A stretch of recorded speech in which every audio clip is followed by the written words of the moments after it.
Hello everyone.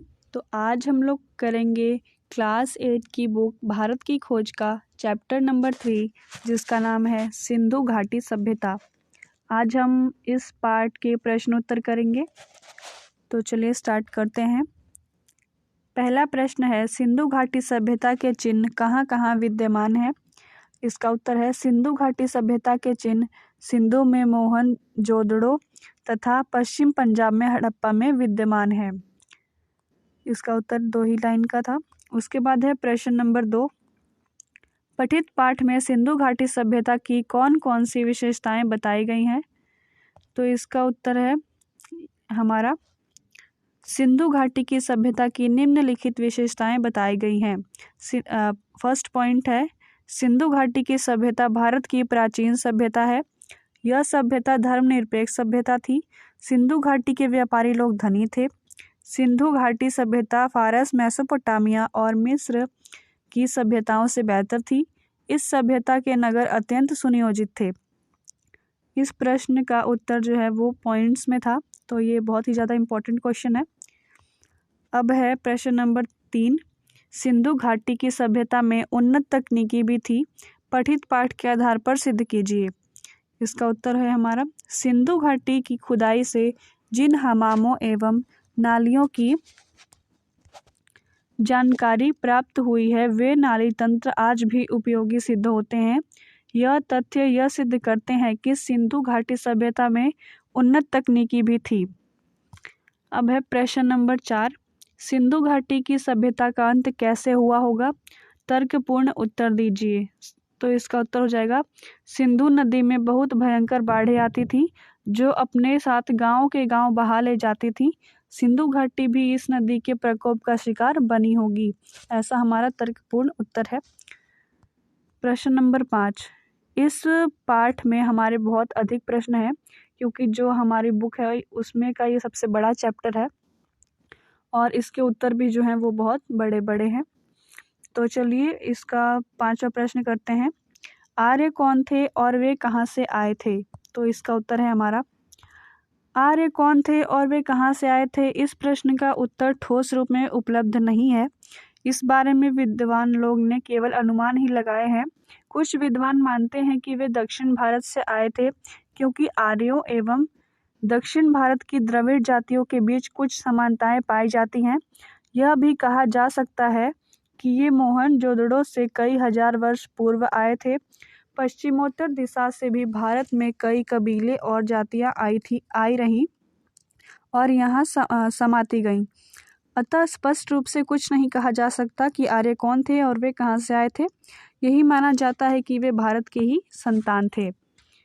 अब है हमारा प्रश्न नंबर 6, भारतीय संस्कृति का सबसे पुराना इतिहास कौन सा है, स्पष्ट कीजिए। तो इसका उत्तर है हमारा भारतीय संस्कृति का सबसे पुराना इतिहास वेद है। भारतीय विद्वान इसे अति प्राचीन मानते हैं जबकि यूरोप के विद्वान इसे बहुत बाद का इतिहास मानते हैं।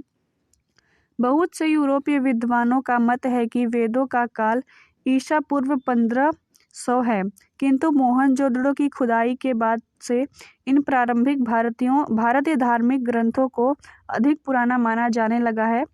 मैक्स मूलर ने वेदों को आर्य मानव के द्वारा कहा गया पहला शब्द कहा है। तो इसका उत्तर ये है।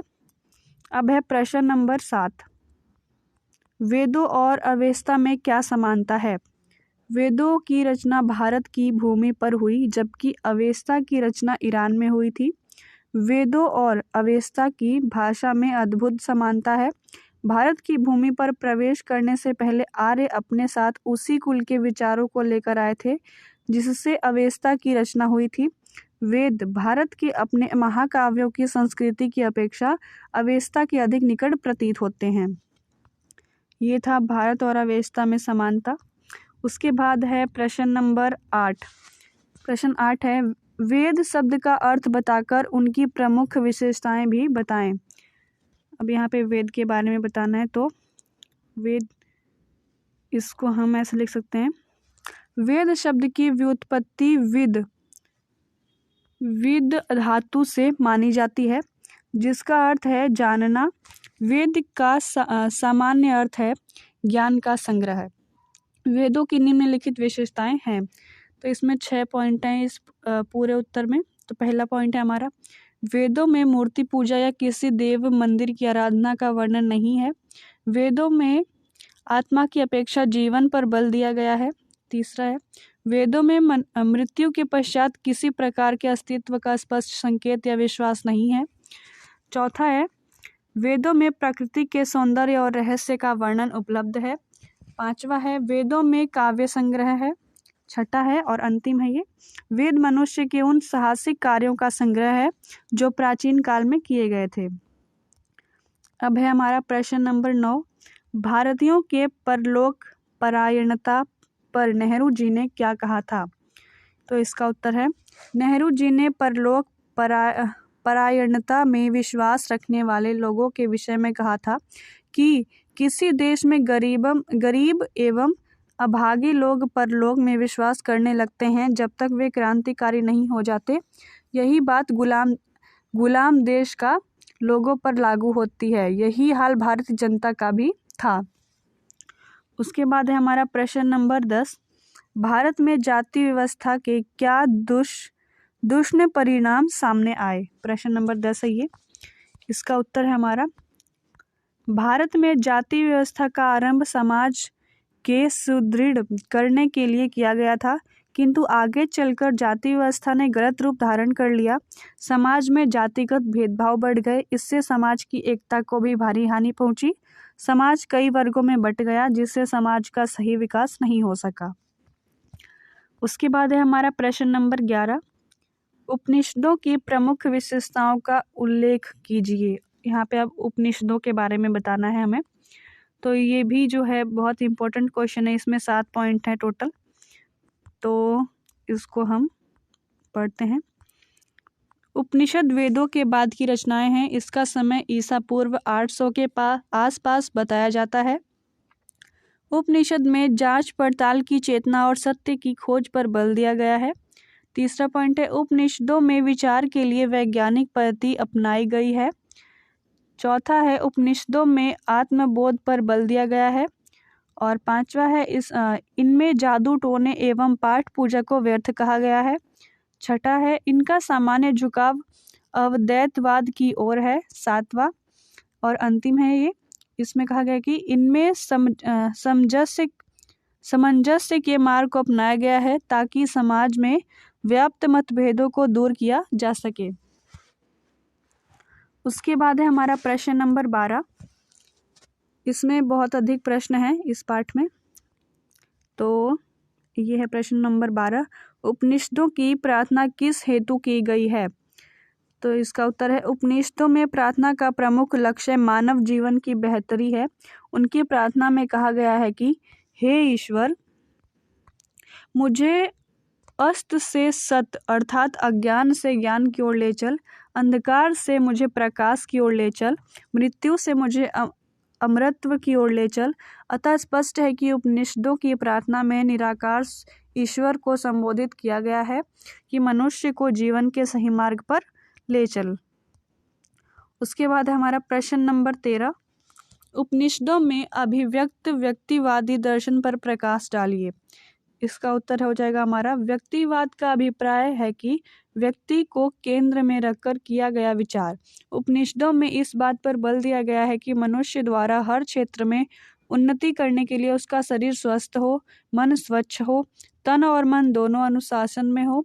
किसी प्रकार का ज्ञान प्राप्त करने के लिए यह जानकारी है कि मनुष्यों में संयम, आत्मपीड़न और आत्मत्याग की भावना हो। उसके बाद है प्रश्न नंबर 14।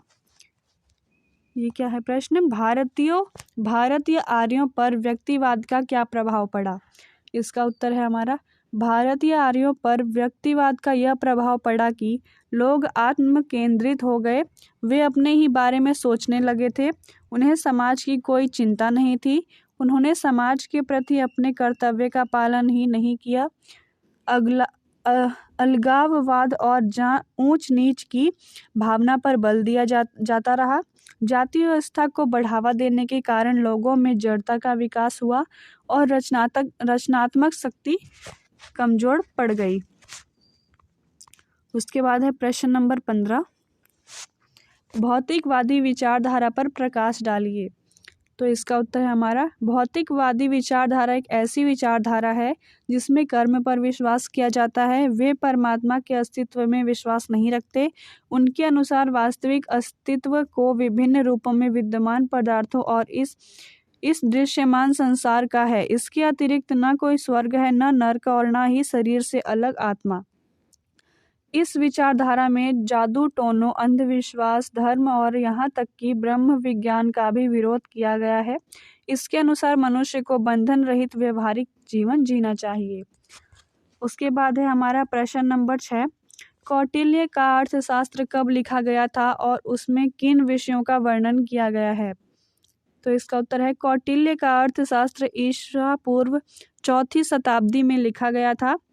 यहाँ पे ई और पू मतलब ईसा पूर्व, इसका अर्थ मतलब होता है कि ईसा और पूर्व, ईसा पूर्व 4वीं शताब्दी में लिखा गया था। इस ग्रंथ में उस समय की राजनीतिक, आर्थिक व्यवस्था तथा भौतिकवादी दर्शन के सिद्धांतों का विस्तार पूर्वक वर्णन किया गया है। उसके बाद है प्रश्न नंबर 17, भारत के प्राचीन प्रमुख 2 महाकाव्यों का क्या महत्व है। तो इसका उत्तर है हमारा, भारत के प्राचीन प्रमुख काव्य हैं रामायण और महाभारत। अब है हमारा प्रश्न नंबर 18, रामायण एवं महाभारत दोनों महाकाव्यों का क्या महत्व है। तो इसमें हमें बताया गया कि रामायण एवं महाभारत दोनों महाकाव्यों में भारतीय आर्यों के आरंभ के समय का वर्णन है। इसके अतिरिक्त प्राचीन युग में रचे जाने के बावजूद भारतीयों के जीवन पर आज भी इन महाकाव्यों का प्रभाव स्पष्ट दिखाई देता है। आज के जीवन में भी ये मार्गदर्शक बने हुए हैं। इन्हीं कारणों से इन दोनों महाकाव्यों का अत्यधिक महत्व है। तो इसलिए हमारा जो है ये बहुत ही ज़्यादा महत्वपूर्ण ग्रंथ है। उसके बाद हमारा प्रश्न नंबर 19, पुरा कथाओं एवं प्राचीन कहानियों की प्रमुख विशेषताएं बताइए। तो इसका उत्तर है, भारतीय पुरा कथाओं महाकाव्यों तक सीमित नहीं है। इनका इतिहास वैदिक काल तक जाता है। ये संस्कृत साहित्य में भी विभिन्न रूपों में प्रकट हुई हैं। ये कथाएं वीर गाथात्मक हैं। इन कथाओं में सत्य का पालन करने और अपने प्रण को पूरा करने का उपदेश दिया गया है। इन कथाओं की अन्य प्रमुख विशेषता जीवन पर्यंत और मरणोपरांत भी वफादारी, साहस और लोकहित के लिए सदाचार और बलिदान की शिक्षा देना है। इन पुराकथाओं में कल्पना और तथ्यों का सुंदर मिश्रण हुआ है। ये कथाएं दैनिक जीवन को एकल सत्ता और कुरूपता से खींचकर उच्चतर क्षेत्रों तक ले जाती हैं। अब है हमारा प्रश्न नंबर 20, प्राचीन भारतीय इतिहास की ठीक जानकारी प्राप्त क्यों नहीं हो पाती। इसकी जानकारी के लिए किन साधनों का सहारा लिया जाता है, स्पष्ट कीजिए। तो इसका उत्तर हो जाएगा हमारा, भारतीय इतिहासकार चीनियों, यूनानियों एवं अरब देशों के इतिहासकारों की भांति नहीं थे। इस देश के इतिहासकारों ने घटनाओं का व्युत्क्रम अनुसार एवं विभिन्न तिथियों के संदर्भ में वर्णन किया है, जबकि भारतीय इतिहासकारों ने कालक्रम एवं तिथियों के संदर्भ में घटनाओं का वर्णन नहीं किया। इसीलिए प्राचीन काल के इतिहास की सही जानकारी नहीं मिलती। आज तिथियों के सुनिश्चित करना अत्यंत कठिन कार्य है।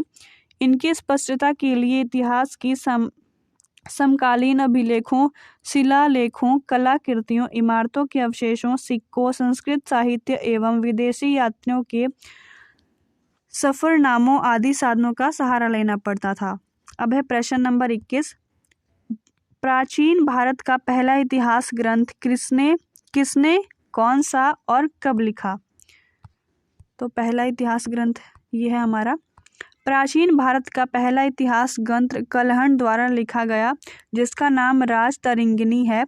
इसकी रचना ईसा की 12वीं शताब्दी में की गई थी। ये बहुत ही ज़्यादा इम्पोर्टेंट क्वेश्चन है कि भारत का पहला ऐतिहासिक ग्रंथ कब मतलब किसके द्वारा लिखा गया था और उसका क्या नाम था। तो उसका नाम था कलहण, और जो पुस्तक है हमारी, जो ग्रंथ, उसका नाम था राजतरंगिणी। उसके बाद है हमारा प्रश्न नंबर 22, भारत के प्राचीन महाकाव्य महाभारत के महत्व पर प्रकाश डालिए। तो इसका उत्तर हो जाएगा हमारा, एक सेकेंड, महाभारत विश्व की प्रमुख रचनाओं में से एक है। यह भारतीय परंपराओं, दंत कथाओं तथा प्राचीन भारत की राजनीतिक तथा सामाजिक संस्थाओं का विश्वकोश माना जाता है। इसमें विरोधी विचारों एवं परंपराओं का अद्भुत मिश्रण है। यद्यपि आर्यों में स्त्रियों के अनेक विवाह की परंपरा नहीं थी, तथापि महाभारत में एक नारी के 5 पतियों को दिखाया गया है। महाभारत में नई परिस्थितियों के अनुसार वैदिक धर्म का संशोधन किया गया। इसके परिणाम स्वरूप हिंदू धर्म का आरंभ हुआ। महाभारत में समाज की मूलभूत एकता पर बल दिया गया है। महाभारत का युद्ध एकाधिकार स्थापित करने की लड़ाई थी, जिससे एक अखंड भारत की अवधारणा का आरंभ हो सका। महाभारत का एक अंश भगवत गीता भी है, जिसमें दर्शन के साथ साथ शासन कला तथा नैतिक सिद्धांतों का भी विवेचन हुआ है। महाभारत में स्पष्ट किया गया है कि धर्म की मजबूत नींव के बिना सच्चा सुख प्राप्त नहीं हो सकता था और न ही समाज में एकता की स्थापना की जा सकती है। धर्म का रूप बदलता रहता है। अहिंसा और अच्छे उद्देश्य के लिए किए गए संघर्ष का प्रत्यक्ष रूप में विरोध नहीं किया गया। इस प्रकार महाभारत एक विस्तृत महाकाव्य है, जिसमें अनेक विषयों का विस्तृत उल्लेख किया गया है। अब है हमारा प्रश्न नंबर 23, महाभारत से प्राप्त मुख्य शिक्षाओं का सारे रूप में उल्लेख कीजिए। सार रूप में उल्लेख करना है यहाँ पे, ये भी पॉइंट्स में है ये इसके उत्तर। तो इसका उत्तर है, महाभारत एक महान महाकाव्य है जिनमें जीवन से संबंधित अनेक शिक्षाएं हैं। उनमें से प्रमुख शिक्षाएं निम्नलिखित हैं। पहली शिक्षा है हमारी, दूसरों के साथ ऐसा व्यवहार न करें जिसे हम स्वयं के लिए स्वीकार नहीं करते। दूसरी शिक्षा है, जो कार्य लोकहित में नहीं है या जिसे करते हुए लज्जा अनुभव हो, उससे भी ना करें। तीसरी है, असंतोष ही प्रकृति का प्रेरक है। चौथी शिक्षा है, सच्चे सुख या आनंद की अनुभूति दुख या कष्ट के बाद ही होती है। पांचवी शिक्षा है हमारी, सत्य, आत्म संयम, अहिंसा, उदारता, धर्म का पालन आदि जीवन में सफलता के मार्ग हैं। शिक्षा 6, जाति या कुल के बड़ा होने से कोई बड़ा नहीं होता, बल्कि व्यक्ति अपने कर्म से बड़ा होता है। शिक्षा 7, धन का लालच नहीं करना चाहिए, रेशम का कीड़ा अपने धन के कारण ही मरता है। बहुत ही अच्छा उदाहरण देख के यहाँ पे स्पष्ट किया गया है। अब है प्रश्न नंबर 24, भगवत गीता किस ग्रंथ का अंश है और उसकी प्रमुख विशेषताएं क्या हैं? तो इसका उत्तर है हमारा भगवत गीता महाभारत का महत्वपूर्ण अंश है। इसमें 700 श्लोक हैं। यह ग्रंथ भी अपने आप में पूरा है। यह काव्य रूप में है। भगवत गीता को हर धर्म एवं संप्रदाय आदर की दृष्टि से देखता है तथा अपने ढंग से इसकी व्याख्या करता है। यह एक ऐसी रचना है जो संकट काल में मानव का मार्गदर्शन करती है। गीता में धर्म की रक्षा के लिए युद्ध को उचित बताया गया है। जब भी धर्म की हानि होती है तो उसे दूर करने के लिए संघर्ष जरूरी होता है। संपूर्ण भगवत गीता अर्जुन और श्री कृष्ण के बीच होने वाले संवाद के रूप में है। इसमें व्यक्ति के कर्तव्य, सामाजिक आचरण एवं मानव जीवन में सदाचार के महत्व को दर्शाया गया है। साथ ही भक्ति पर भी बल दिया गया है। गीता में शरीर को नश्वर और आत्मा को अमर बताया गया है। उसके बाद है प्रश्न नंबर 25, जातक कथाओं का उल्लेख कीजिए। जातक कथाएं महात्मा, इसका उत्तर हो जाएगा हमारा, जातक कथाएं महात्मा बुद्ध के युग से पहले के युग का वर्णन करने वाली कथाएं हैं। ये कथाएं उस काल की कथाएं हैं जब द्रविड़ और आर्य जातियों का परस्पर मेल हो रहा था। जातक कथाएं पुरोहित अथवा ब्राह्मण परंपरा तथा क्षत्रिय या शासक परंपरा के विरोध में लोक परंपरा का प्रतिनिधित्व करती हैं। प्रश्न नंबर 26 है, प्राचीन भारत में जीवन और कर्म उपशीर्षक में लेखक ने किस विषय का उल्लेख किया है? इसका उत्तर है, लेखक ने प्राचीन भारत में जीवन और कर्म उपशीर्षक के अंतर्गत बताया है कि पुरानी कथाओं के आधार पर कहा जा सकता है कि भारत ने जब भी उन्नति की ओर बढ़ना आरंभ किया तो कोई भी क्षेत्र इससे अछूता न रहा। उसने जीवन के सभी पक्षों में भरपूर उन्नति की है, इसीलिए प्राचीन भारत संसार का सर्वश्रेष्ठ देश माना जाता रहा है प्राचीन से। उसके बाद है भारत ने दस्तकारी उद्योगों, व्यापारी, समुद्री यातायात, विभिन्न लिपियों एवं लिखित स्वरूप, औषध विज्ञान तथा शल्य विज्ञान, शिक्षा आदि क्षेत्र में अपार प्रगति की। उसके बाद है प्रश्न नंबर 27। प्राचीन भारत के गांवों के जीवन एवं दशा का वर्णन पठित पाठ के आधार पर कीजिए। इसका उत्तर है लेखक के अनुसार प्राचीन भारत में गांवों ने खूब उन्नति की थी। लोगों का मुख्य व्यवसाय कृषि था। पूरे उत्पादन का छठा भाग राजा को लगान के रूप में दिया जाता था। वहाँ की सामाजिक एवं आर्थिक व्यवस्था गांव के अनुकूल की जाती थी। सबसे उल्लेखनीय बात है कि ग्राम सभाएं एक सीमा तक स्वतंत्र थीं। गांवों को 10-10 या 100-100 के समूह में बांटा जाता था। दस्तकारी उद्योगों के आधार पर गांवों का विभाजन किया जाता था। यथा बढ़ई एक ही गांव में या फिर लोहार एक ही गांव में रहते थे। ये लोग संगठित या सामूहिक रूप से भी कार्य करते थे। पेशेवर लोग के गांव बड़े बड़े नगरों के समीप ही बसे हुए थे। प्रश्न नंबर 28। प्राचीन भारत में समुद्री यातायात पर प्रकाश डालिए। तो इसका उत्तर है हमारा प्राचीन भारत में विदेशों से व्यापार समुद्र के मार्ग से ही किया जाता था। समुद्री यात्री रेगिस्तान को पार करके भड़ौच की पश्चिमी बंदरगाह, उत्तर में गंगाधर एवं मध्य एशिया तथा फारस की खाड़ी तक जाते थे। नदियों के मार्ग से भी यातायात पूर्णतः विकसित था। बनारस, पटना, चंपा आदि से बड़े समुद्र की ओर जाते थे। वहां से व्यापारी एवं अन्य लोग दक्षिणी बंदरगाहों, लंका और मलय टापू तक सौदागर यात्रा करते थे। इन यात्राओं के अनेक उदाहरण हैं। उसके बाद है हमारा प्रश्न नंबर 29। देवनागरी लिपि का विकास किस लिपि से माना गया है? इसका उत्तर है देवनागरी लिपि का विकास ब्राह्मी लिपि से माना जाता है। दूसरे शब्दों में कह सकते हैं कि देवनागरी लिपि की जननी ब्राह्मी लिपि है। प्रश्न नंबर 30। पाणिनि कौन था? उसने किस प्रसिद्ध ग्रंथ की रचना किस भाषा में की थी? ये बहुत ही ज़्यादा इम्पोर्टेंट क्वेश्चन है।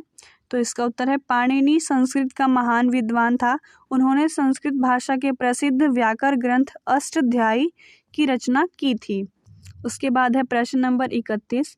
धन्वंतरि किस विज्ञान के जनक माने जाते हैं? इसका उत्तर है धन्वंतरि भारतीय औषध विज्ञान के जनक माने जाते हैं। ये भी हमारे इम्पोर्टेंट क्वेश्चन है। उसके बाद है प्रश्न नंबर 32। ये भी हमारा बहुत ही ज़्यादा महत्वपूर्ण प्रश्न है। तो ये है प्रश्न चरक कौन था? उसकी पुस्तकें किस विषय में रचित हैं? इसका उत्तर है चरक राजा कनिष्क के दरबार में राज्यवैद्य थे जिनकी राजधानी पश्चिमोत्तर दिशा में थी। उनकी पाठ्य पुस्तकों में बहुत सी बीमारियों का वर्णन है तथा उनकी पहचान और उपाय, इलाज के तरीके भी बताए गए हैं। इनमें शल्य चिकित्सा, प्रसूति विज्ञान, स्नान, पथ्य, सफाई, बच्चों को खिलाने और चिकित्सा की जानकारी दी गई है। उसके बाद है प्रश्न नंबर 33। सुश्रुत कौन था? उनके द्वारा रचित पुस्तकों में किन किन विषयों का उल्लेख किया गया है? इसका उत्तर है सुश्रुत महान शल्य चिकित्सक थे। उन्होंने चिकित्सा विज्ञान संबंधी पुस्तकों की रचना की। उनकी पुस्तकों में शल्य क्रिया के औजारों के वर्णन के साथ साथ ऑपरेशन, अंगों को काटना, पेट काटना, ऑपरेशन से बच्चे को जन्म देना, मोतियाबिंद का ऑपरेशन आदि विधियों का उल्लेख किया गया है। इनमें घावों के जीवाणुओं को धुआं देकर मारने का उल्लेख भी किया गया है। उसके बाद है प्रश्न नंबर 34। पंडित जवाहरलाल नेहरू ने वनों में स्थापित विश्वविद्यालयों के विषय में क्या कहा है? इसका उत्तर है प्राचीन भारत के अक्सर वनों में विश्वविद्यालयों की स्थापना की जाती थी। इन विश्वविद्यालयों में शिक्षा ग्रहण करने हेतु दूर दूर से लोग आते थे। यहाँ विद्यार्थियों को संयमित एवं ब्रह्मचर्य का जीवन बिताना होता था। यहाँ से प्रशिक्षण प्राप्त करके विद्यार्थी गृहस्थ जीवन बिताने के लिए लौट जाते थे, जहाँ सैनिक प्रशिक्षण भी दिया जाता था। इन वन शिक्षालयों में अध्यापकों की अहम भूमिका रहती थी। प्रश्न नंबर 35, तक्षशिला विश्वविद्यालय के विषय में क्या बताया गया है? तो ये हमारा प्रश्न नंबर 35 था। इसका उत्तर है तक्षशिला प्राचीन भारत का महान व शिक्षा केंद्र था। यह पुराने पंजाब में पेशावर के पास स्थित था। इसमें विशेष रूप से विज्ञान, चिकित्सा शास्त्र और विभिन्न कलाओं की शिक्षा दी जाती थी। यहाँ विद्यार्थियों का बहुत सम्मान किया जाता था। महान वैयाकरण पाणिनि ने भी यहीं शिक्षा प्राप्त की थी, किंतु बौद्ध कला में यह बौद्ध ज्ञान का केंद्र बन गया था। भारत और बाहर के बौद्ध विद्यार्थी यहाँ खींचे चले आते थे। प्रश्न नंबर 36 है, प्राचीन काल के भारतीयों का जीवन कैसा था? इसका उत्तर है प्राचीन काल के भारतीय उदार हृदय, आत्मविश्वासी और अपनी परंपराओं पर गर्व करने वाले थे। वे प्रकृति में छुपे रहस्यों को जानने का प्रयास करने में लगे रहते थे। वे अपनी बनाई हुई मर्यादाओं और जीवन मूल्यों का आदर करते थे। उनका जीवन सरल, सहज और आनंद से परिपूर्ण था। वे सदा कर्म में लीन रहते थे तथा मृत्यु का सामना करने में सक्षम रहते थे। प्रश्न नंबर 37, जैन धर्म, बौद्ध धर्म और वैदिक धर्म में क्या अंतर था? ये भी बहुत ही ज़्यादा इम्पोर्टेंट है क्वेश्चन। तो इसका उत्तर है जैन धर्म और बौद्ध धर्म दोनों वैदिक धर्म से अलग हुए धर्म थे। ये धर्म वेदों को प्रमाण स्वरूप स्वीकार नहीं करते थे। जैन धर्म और बौद्ध धर्म दोनों ही अहिंसा पर बल देने वाले थे। दोनों ने ब्रह्मचारियों एवं भिक्षुओं एवं पुरोहितों के संग बनाए हुए थे। दोनों धर्म यथार्थवादी थे। उनका दृष्टिकोण कुछ सीमा तक बुद्धिवादी था। जैन धर्म का एक मूलाधार सिद्धांत यह था कि सत्य हमारे दृष्टिकोण की सापेक्षता में होता है। जैन धर्म जीवन में तपस्या पर बल देता है। बौद्ध धर्म आध्यात्मिकवाद और अलौकिक चमत्कारों का वर्णन करता था। जैन धर्म जाति व्यवस्था के प्रति सहिष्णुता था, जबकि बौद्ध धर्म जाति व्यवस्था का खंडन करता था। प्रश्न नंबर 38, महात्मा बुद्ध की प्रमुख शिक्षाओं पर प्रकाश डालिए। अब महात्मा बुद्ध के बारे में यहाँ पे बताना है हमें, उनकी शिक्षाएं कौन कौन सी थी। तो महात्मा बुद्ध की प्रमुख शिक्षाएं निम्नलिखित हैं। फर्स्ट है हमारा पहली शिक्षा, महात्मा बुद्ध ने अंधविश्वास और कर्मकांड का खंडन किया था। दूसरी शिक्षा है, उन्होंने अपने शिष्यों को वैज्ञानिक दृष्टिकोण अपनाने के लिए कहा था। तीसरा है, उनका विश्वास कल्पना की अपेक्षा अनुभव और विवेक पर आधारित था। चौथा है, उन्होंने जाति व्यवस्था को स्वीकार नहीं किया था। पांचवी शिक्षा है हमारी जो बौद्ध धर्म ने कही थी वो है वे घृणा को प्रेम से, क्रोध को दया से और शत्रुता को क्षमा से समाप्त करना चाहते थे। और शिक्षा नंबर 6 है, उन्होंने मन के भीतर के सत्य को खोजने पर बल दिया था। और सातवीं शिक्षा है, उनके शिक्षाओं में वेदना और खुद का महत्वपूर्ण स्थान है। आठवीं शिक्षा है, उन्होंने साधन के लिए मध्य वर्ग अपनाया था। उसके बाद है प्रश्न नंबर 39, ये जो बहुत ही ज़्यादा महत्वपूर्ण प्रश्न है। चाणक्य कौन था, उसका दूसरा नाम क्या था? इसका उत्तर है, चाणक्य मूल रूप से मगध का रहने वाला था। उसे वहाँ के तत्कालीन सम्राट ने अपने राज्य से निकाल दिया था। वह चंद्रगुप्त मौर्य का मित्र एवं मंत्री था। उसका दूसरा नाम कौटिल्य था। प्रश्न नंबर 40, कौटिल्य के अर्थशास्त्र में किन किन विषयों का वर्णन किया गया है, सार के रूप में लिखिए। इसका उत्तर है, कौटिल्य का अर्थशास्त्र उस समय का महान ग्रंथ है।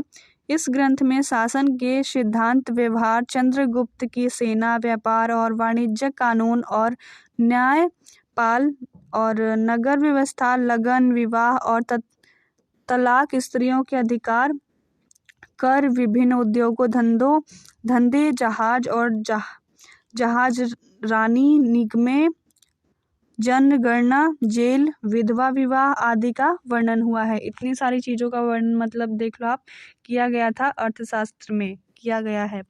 उसके बाद है प्रश्न नंबर 41, कालीन के युद्ध के पश्चात सम्राट अशोक का मन क्यों बदल गया था? इसका उत्तर है हमारा, कलिंग के युद्ध में सम्राट अशोक विजयी हुआ था। युद्ध में घोर कत्लेआम हुआ था। उनके निर्देश लोगों की मौत से अशोक के मन में बहुत पछतावा हुआ। इस युद्ध से उनके मन में युद्ध के प्रति विरक्ति हो गई। उन्होंने कभी भी युद्ध न लड़ने की प्रतिज्ञा की। उन पर बुद्ध की शिक्षा का गहरा असर पड़ा। उन्होंने अपने मन में धारणा बना ली थी कि वे दया और कर्तव्य की भावना से ही लोगों के मन में जीतेंगे। इस प्रकार सम्राट अशोक का मन बदल गया था। अब है हमारा सबसे अंतिम प्रश्न इस पाठ का, जो है 42वां प्रश्न। वो है, सम्राट अशोक ने अपने फरमानों अर्थात आदेशों में क्या कहा था? इसका उत्तर है, सम्राट अशोक का फरमान था कि वह अब कभी युद्ध करके हिंसा नहीं फैलाएगा। सच्ची विजय लोगों के प्रति दया तथा कर्तव्य का पालन करके उनके मन को जीतना है। वह जीव मात्र की सेवा करना चाहता था। यदि कोई उसकी बुराई करेगा तो वह उसे सहन करने का प्रयास करेगा। वह आत्म संयम एवं सहिष्णुता को अपनाकर शांति एवं आनंद प्राप्त करना चाहता था। ये था हमारा पार्ट 3 सिंधु घाटी सभ्यता। अब हम मिलेंगे नेक्स्ट वीडियो में चैप्टर नंबर 4 के साथ। तब तक के लिए बाय।